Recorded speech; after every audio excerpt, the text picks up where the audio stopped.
আমি আমার মা বোনদেরকে বলবো, আপনারা নিজেদেরকে গুছিয়ে সাজিয়ে স্বামীর সামনে উপস্থাপন করুন। অনেক বোনেরা আছে বাইরে যাওয়ার সময় পার্লারিং করে মেকআপ করে সুন্দর জামা কাপড় পরে বাইরে যায়, আর স্বামীর সামনে আসলে বুয়ার মতো থাকে। আছে না নাই? স্বামীর সামনে পচা জামা, ছিঁড়া জামা, চুলের মধ্যে নাই সুগন্ধি, নিজেকে গুছিয়ে রাখে না, সামলে রাখে না, কাজের বুয়ার মতো নিজেকে উপস্থাপন করে স্বামীর সামনে। আর বাইরে গেলে মেকআপ করে পার্লারিং করে যায়। হওয়া দরকার ছিল উল্টা, বাইরে আপনি সাদা সিধা ভাবে যাবেন, বোরকা দিয়ে নিজেকে ঢেকে যাবেন। বাইরে যাওয়ার সময় কোনো নারী পারফিউম ইউজ করে যেতে পারবে না। নারীরা যত পারফিউম ইউজ করতে মনে চায় আপনার বেডরুমে, আপনার স্বামীর সামনে, ঠিক কিনা? স্বামীর সামনে পারফিউম ইউজ করেন, নিজেকে উজাড় করে সাজান স্বামীর জন্য। এই প্রতিটা সাজুগুজুতে সওয়াব আছে না নাই? ইসলাম কতটা চেক এন্ড ব্যালেন্স, কতটা ভারসাম্যপূর্ণ জীবন ব্যবস্থা।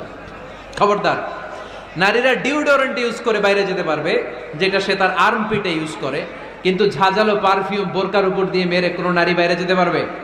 কথা বলেন। সুনানে নাসাইর হাদিস, আল্লাহর হাবিব বলেন, আইয়ুমা ইমরাআতিন ইস্তা'তারাত নাফসাহা ফামাররাত আলা কওমিন লিয়াজিদু রিহাহা ফাহিয়া জানিয়া। কোন নারী যদি তার জামার উপর দিয়ে পারফিউম মেখে পুরুষ লোকের দৃষ্টি আকর্ষণের জন্য ঘরের বাইরে বের হয়, যতটা পুরুষ তার চেহারার দিকে লোলুপ দৃষ্টি নিয়ে তাকাবে, ততটা পুরুষের সাথে জিনার গুনাহ মহিলার আমলনামায় তুলে দিবে কে? পারফিউম মেখে যদি কোনো নারী বের হয় এই উদ্দেশ্যে যে ছেলেরা আমাদের প্রতি আকৃষ্ট হবে, যতটা ছেলে তার দিকে তাকাবে, প্রত্যেকটা ছেলের সাথে জিনার গুনাহ আল্লাহ তাআলা এমনি তার আমলনামায় তুলে দিবে। নাউজুবিল্লাহ পড়েন। এজন্য খবরদার, নিজেকে সাজিয়ে গুজিয়ে স্বামীর সামনে উপস্থাপন করুন, সাজিয়ে গুজিয়ে। অনেক স্ত্রীরা আছে ড্রাইভারের সাথে কথা বলার সময় মিষ্টি হাসি দিয়ে কথা বলে। বাজারে শপিং করতে গেলে আসসালামু আলাইকুম ভাই, কেমন আছেন? কি সুন্দর আসসালামু আলাইকুম। তো স্বামীর সামনে আসলে আর এই মিষ্টি কথাটা নাই, আছে না নাই? বাইরে তোমার চিকন গলায় কিসের আসসালামু আলাইকুম? হ্যাঁ না, বাইরে আপনি আসসালামু আলাইকুম দিতে যাবেন না, ঝটপট করে কর্কশ ভাষায় কথা বলে শেষ। কেউ ফোন দিয়েছে, হ্যালো কে? স্বামীকে চায়, উনি বাসায় নাই, কাট। কারে চান? আপনার হাজবেন্ডের, নাই, কাট, শেষ করে দিবেন। মিষ্টি মিষ্টি আসসালামু আলাইকুম আসসালামু আলাইকুম বলা যাবে নাকি? খবরদার, খবরদার। বাজার করতে গেলে কি মিষ্টি হাসি, দোকানে গেলে কি মিষ্টি আলাপ, ড্রাইভারের সাথে কি সুন্দর কথা, সিএনজি ওয়ালার সাথে কি সুন্দর আলাপ, আর ঘরে আসলে এই চেহারাটারে এরকম করে রাখে, আছে না নাই? ঘরে আসলেই স্বামীর সাথে খিটখিটে মেজাজ। না বোনেরা, উল্টো করে ফেলছেন আপনি।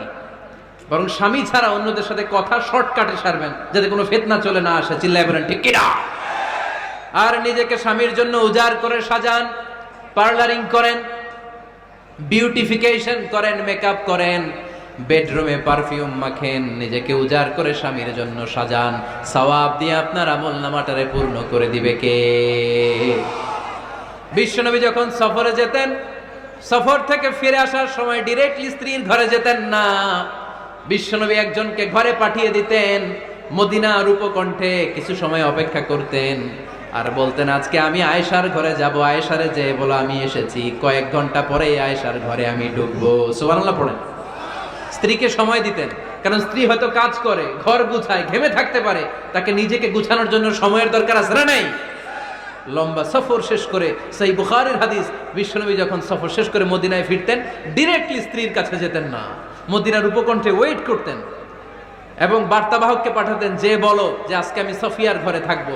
সফিয়াকে সময় দিতেন 2-1 ঘন্টা, যাতে নিজেকে সাজিয়ে নিতে পারে। সুবহানাল্লাহ পড়ো। আমার বোনেরা, আমার মায়েরা, খবরদার, আপনার স্বামীর ভেতরে আপনার জান্নাত, আপনার স্বামীর ভেতরে আপনার জাহান্নাম। আপনার স্বামীর মনকে খুশি রাখতে পারলে জান্নাতের দরজাগুলো আপনার জন্য খুলে দিবে কে?